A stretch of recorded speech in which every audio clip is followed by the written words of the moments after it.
کہتے 40 کے دن آئے، رسم تھی پہلے علماء عراق کی، پیدل جاتے تھے کربلا، آج جتنی تعداد میں اتنی تعداد نہیں، کم تعداد میں. کہتے ہیں پانی میں نے کم اٹھایا اس فکر میں کہ آگے پانی مل جائے گا. چلتا گیا، پانی ختم ہوا، کئی کلومیٹر راستہ طے کیا، دھوپ بڑی شدید تھی، کہیں پانی نہیں ملا. کربلا کے قریب پہنچا، 2-3 کلومیٹر روضہ حسین نظر آ رہا تھا، لیکن شدت پیاس کی اتنی کہ مجھے لگا میں مر جاؤں گا. 50-52 ڈگری کی گرمی. کہتا جب شدت بڑھی تو میرے ذہن میں ایک فکر آئی کہ نجفی اتنی گرمی اتنی دھوپ کو تو برداشت نہیں کر پا رہا، چلو زین العابدین نے کر لیا ہوگا، زینب کبریٰ نے کر لیا ہوگا، یہ چھوٹے چھوٹے بچوں نے کربلا سے کوفے تک کا سفر کیسے طے کیا ہوگا.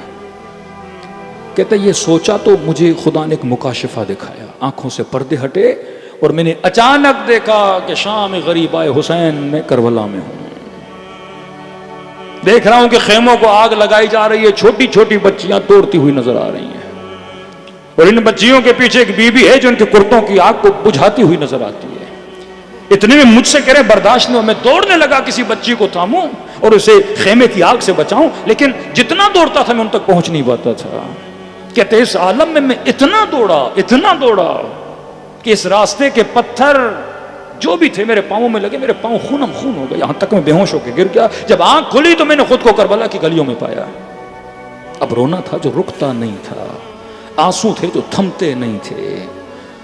کہتا نہر کے کنارے گیا، پاؤں کا خون صاف کیا، پھر روتا ہوا بین الحرمین میں آیا، پھر ابا عبداللہ الحسین کے حرم کے پاس آیا. شام کے 6 بج رہے تھے. کہتا رسم تھی جب حرم میں گھنٹہ پورا ہوتا تھا تو مولا کے حرم کی گھنٹی بجتی تھی.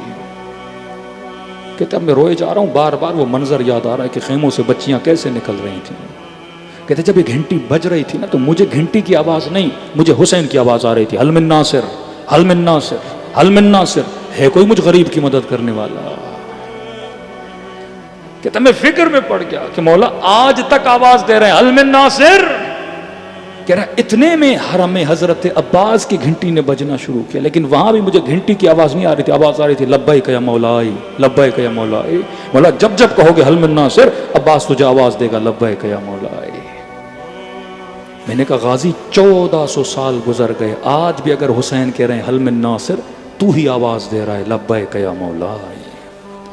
کربلا کا مطلب ہی وفا ہے، اپنے امام سے اپنے رہبر سے وفا کرنا سیکھیں. کہ یہ ہے باب الحوائج، ان کے در سے کوئی خالی ہاتھ نہیں گیا. کل وقت ملا غازی عباس کے اور بھی معجزات آپ کی خدمت میں رکھیں گے، کس طرح اپنے زائروں کی مدد کرتے ہیں، کس طرح لوگوں کی حاجت روائی کرتے ہیں، کس طرح 40 میں زائروں کا استقبال کرتے ہیں.